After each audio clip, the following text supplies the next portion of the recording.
To say that Germany's economy is experiencing a significant downturn would be an understatement. What Germany is experiencing right now is the worst performing period in years, with consecutive contractions in 2023 and in 2024, which makes it the only G7 nation to do so.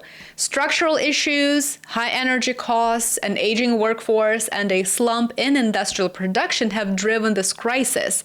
Fears of deindustrialization are no longer a conspiracy theory, it's a logical next step, you would agree. So Germany is now facing what industry leaders describe as its deepest crisis since the aftermath of the World War II. Recent forecasts show a sharp slowdown in growth, with projections cut from 1.3% to just 0.6% for the year. Economists warn that in a worst-case scenario, growth could actually fall even lower. On the flip side of this, at the same time, inflation is rising. It is expected to reach nearly 3% over the next 2 years.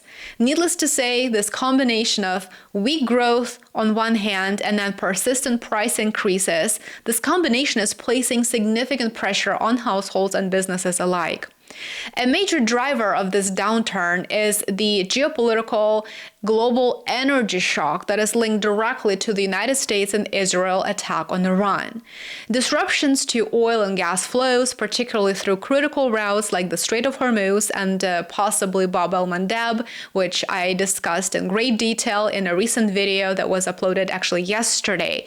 Those fears have actually pushed energy prices higher and higher. For Germany, which relies heavily on energy-intensive industries such as manufacturing, this has had a direct and damaging impact. Higher energy costs are forcing companies to raise prices, of course, to cut production, or do both, which in turn undermines competitiveness and slows the broader economy. However, I have to say, the energy crisis is only one part of a much larger problem here. Germany is facing a perfect storm of challenges, including weak global demand for its exports, increasing competition from China, and mounting trade pressures from the United States. So in simple words, in simple terms, Germany is just no longer competitive, which is effectively a death sentence, I would argue, for an economy that is built on manufacturing. Additionally, these external pressures are hitting an economy that has already endured 2 consecutive years of recession. So this is the worst case scenario for Germany. And instead of rebounding strongly or moderately, Germany is now struggling to maintain even very, very modest weak growth, with industrial output expected to decline again next year. It will mark a 4th straight year of contraction. Now, in response, Chancellor Friedrich Merz has proposed a significant increase in public spending, focusing on infrastructure and defense or militarism, to be completely straightforward, in an effort to stimulate economic activity. And while this expansionary fiscal policy is helping to prevent a deeper downturn, experts, including the International Monetary Fund, warn that it will not be sufficient on its own to ensure a sustained recovery. The concern here is that short-term stimulus measures cannot really resolve deeper structural weaknesses within the economy in Germany. So, on top of geopolitical problems, as I briefly mentioned in the very beginning of this video, Germany is facing deep structural issues domestically. Those structural issues are becoming increasingly difficult to ignore. Germany faces an aging population and chronic labor shortages, both of which limit long-term growth potential. And at the same time, heavy bureaucratic burdens continue to slow business activity and investment domestically. The country's traditional reliance on export-driven growth is also being challenged in a very interesting dynamic in a shifting global landscape where competition is actually intensifying, but Germany is unable to compete. It's unable to compete because not only does it not have a strong labor force due to its aging population, but also Germany doesn't have a reliable and cost-effective source of energy. So without those two cornerstones, Germany will remain uncompetitive on the international market for the time being unless it changes its policy. Of course, it does have a way to turn the ship around, but it does have to change its policy, which it's unlikely to do in its current political environment. Now, projections suggest that Germany's potential growth rate, already very low, could actually fall to zero by the end of the decade if these issues are not addressed.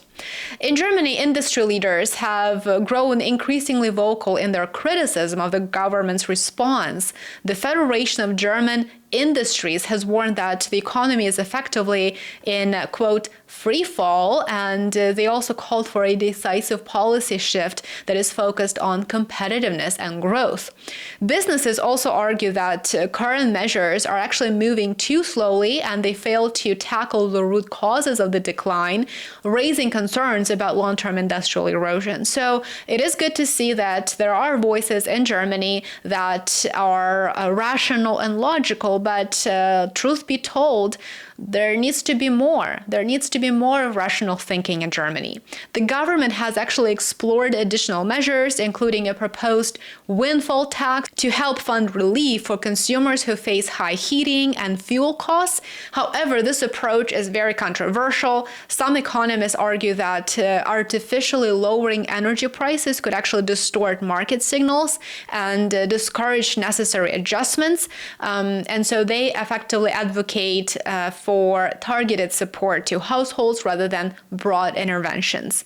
But despite the bleak outlook that I just described, there are some expectations of modest improvement. But there is a caveat. The government anticipates the growth could actually recover to around 1.3% next year in 2027. But of course, this depends on several uncertain factors, including stabilization in energy markets, stronger global demand, and meaningful structural reforms at home. But due to the war in Iran and the severe disruptions to the Gulf energy infrastructure, these positive expectations are likely unrealistic. Ultimately, Germany is confronting a combination of short-term shocks and long-term structural challenges that together pose a serious threat to its economic model, to its recovery. As Europe's largest economy, its trajectory will have far-reaching implications not only for the region, but also for the global economy as well. The coming years will definitely be critical in determining whether Germany can successfully navigate this period of disruption, whether it can even recover, or whether it will face a more prolonged and fundamental transformation or deterioration, rather. It's also worth noting that following 2019, Germany showed very modest recovery. But then in 2022, we should blame the policies of the German government that caused this prolonged downturn and uncertainty. Refusing to import Russian energy was a major issue that caused Germany, not only its manufacturing stability, but also any hopes for a quick economic stabilization and recovery. Thank you so much for watching. I appreciate you being here as always. Thank you very much for your support. Remember to follow me on Substack and Patreon for more content. I would love to see you there. Enjoy the rest of your day. I'll see you back here tomorrow.